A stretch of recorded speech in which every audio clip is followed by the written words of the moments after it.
Salve Roma Eterna! Olá amigos, bem-vindos à terceira aula sobre História Política do Império Romano e hoje eu vou falar sobre o período propriamente imperial. Bem, como vocês já aprenderam na aula passada, se você ainda não viu, veja a aula sobre República. O Império Romano ele começa no ano 27 a.C. e ele vai até o ano 395, aqui já século IV depois de Cristo. O Império Romano, então, ele vai ter um território, o maior território já visto, já conhecido dentre os grandes impérios mundiais até aquele momento.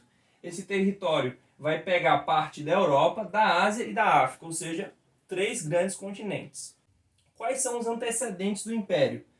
No final ali do período da República Romana, do ano 88 a.C. ao ano 30 a.C., nós temos um período de guerras civis ali dentro da República, e esse período de guerra civil vai ser a ponte para o Império Romano, com Otávio assumindo o título de Augusto e primeiro imperador romano. A história do Império Romano ela se divide em 4 grandes fases. A fase da Pax Romana, e aqui Pax tá com X porque é em latim, mas no português é Paz Romana mesmo com Z, né? A crise do terceiro século, que vai ser a segunda fase. A terceira fase vai ser a fase da tetrarquia. E a quarta fase vai ser o advento do cristianismo, quando o Império Romano ele se torna um império oficialmente cristão. Então vamos lá. O período da Pax Romana, ou seja, paz romana, o nome é bem sugestivo, então é um período de paz, de estabilidade. Obviamente que dentro desse período de paz você tem algumas pequenas guerras, alguns conflitos ali, algumas rebeliões locais que os romanos vão suprimir, mas nada que abale a estabilidade do império. Ela vai durar do ano 27 a.C., quando Otávio se torna Augusto, ou seja, o primeiro imperador romano, e vai até o ano 180 depois de Cristo. Então, aqui você já vê que aqui você já tem o crescimento do cristianismo, o início ali do cristianismo. Jesus já apareceu aqui, você já tem os apóstolos, você já tem a destruição de Jerusalém no ano 70, e você tem também a revolta de Bar Corba no século II, que é uma revolta judaica que vai dar início à dispersão judaica, tá? Então, como eu falei, é um período de paz, de estabilidade, porém você tem essas pequenas revoltas ali, mas que não abalam o império. Desse período aqui da Pax Romana, o império ele vai chegar na sua extensão máxima, né? Aqui no governo de Trajano, no ano 117. Então você pode ver agora na tela a imagem mostrando até onde o império ia. Então ele pegava ali a Britânia, que é essa região justamente que hoje é a Inglaterra. Você tem pegando a França, a Espanha, que hoje é a Espanha, toda a África do norte, né, esse litoral norte-africano, indo até a Mesopotâmia, ali Oriente mesmo, né? Dentro da Pax Romana, você vai ter 3 grandes dinastias: a dinastia Júlio-Claudiana, a dinastia Flaviana e a dinastia Nerva-Antonina. A Pax Romana vai acabar, então, no período de Marco Aurélio, com o assassinato do filho de Marco Aurélio, o imperador Cômodo.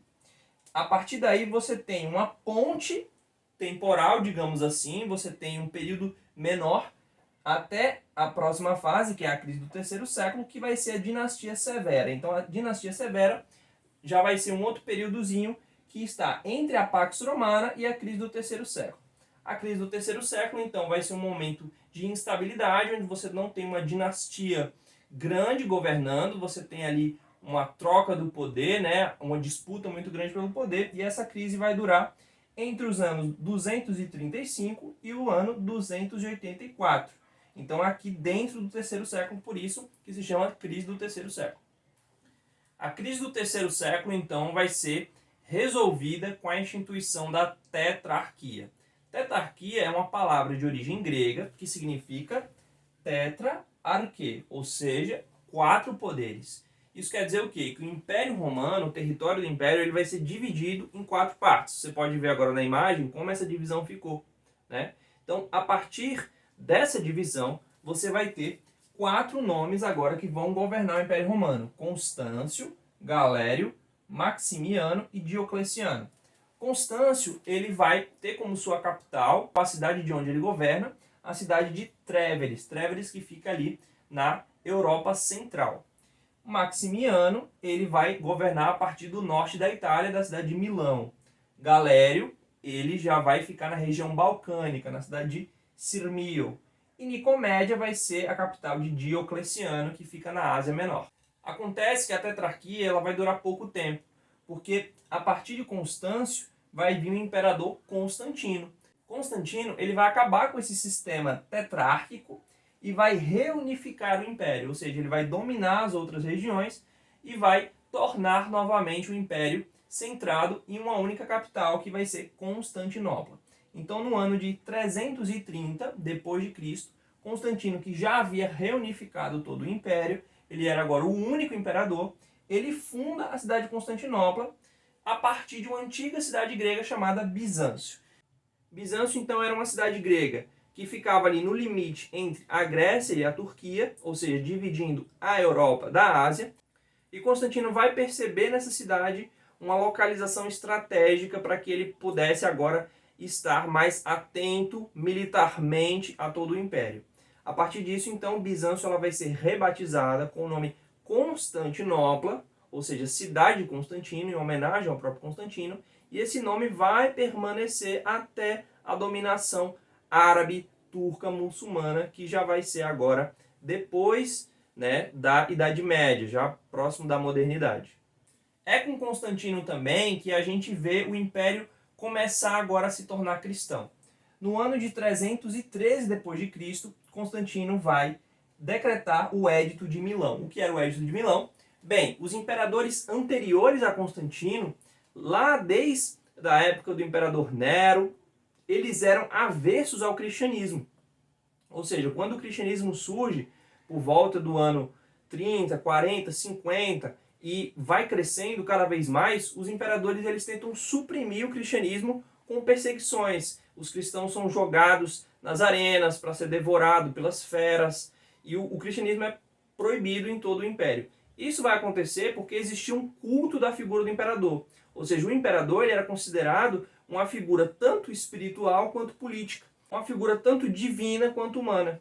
Então, todos os cidadãos do império eles precisavam, de certa forma, ter uma reverência, uma veneração praticamente idólatra com relação ao imperador.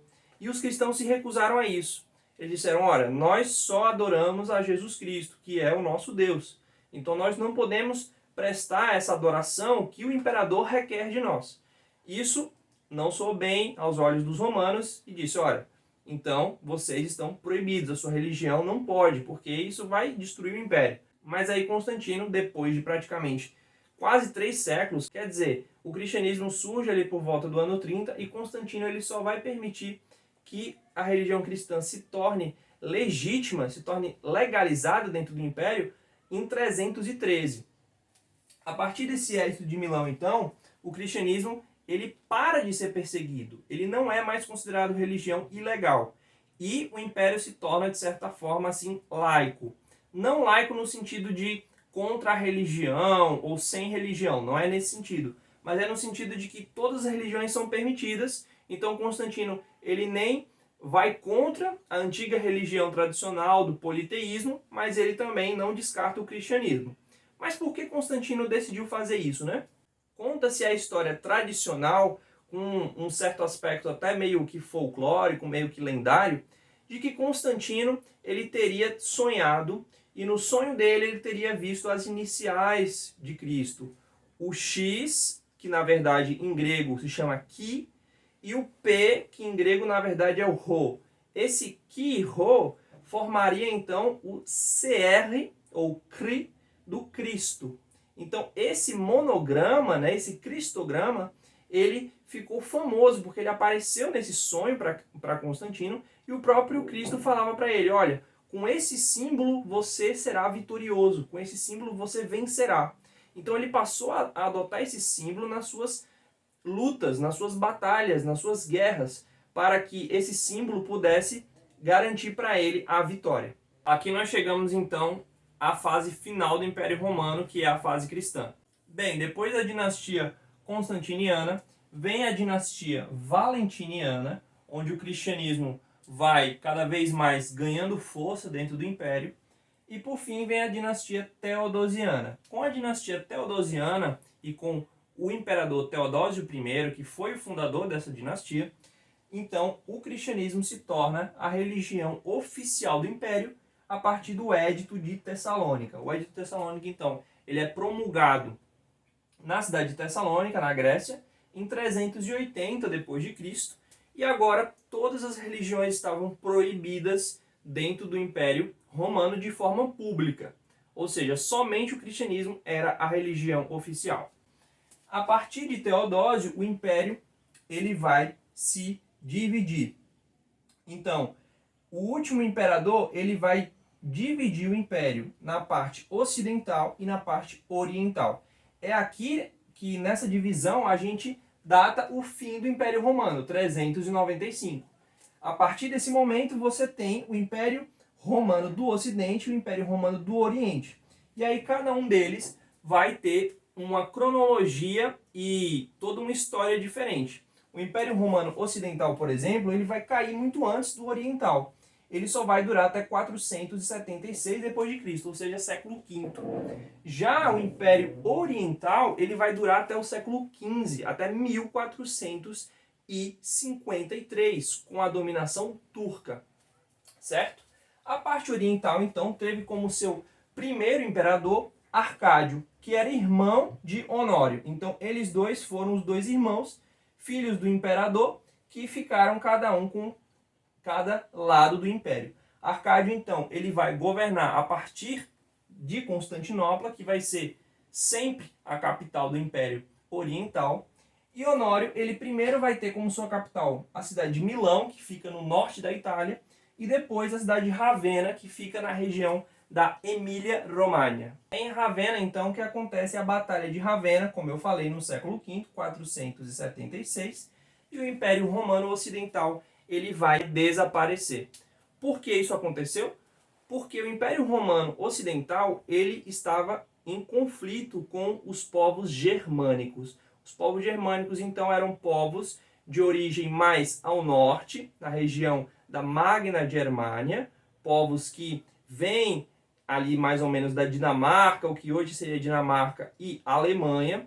Esses povos eles vão migrando para dentro do Império Romano e eles vão causando ali conflitos, vão causando guerras dentro do Império Romano. Então essa pressão externa desses povos, que eram várias tribos, não era um povo só, gera então essa fragmentação. E aí o Império Romano Ocidental, então, ele acaba deixando de existir, enquanto que o Império Romano Oriental vai continuar sendo o herdeiro politicamente legítimo do Império Romano Clássico.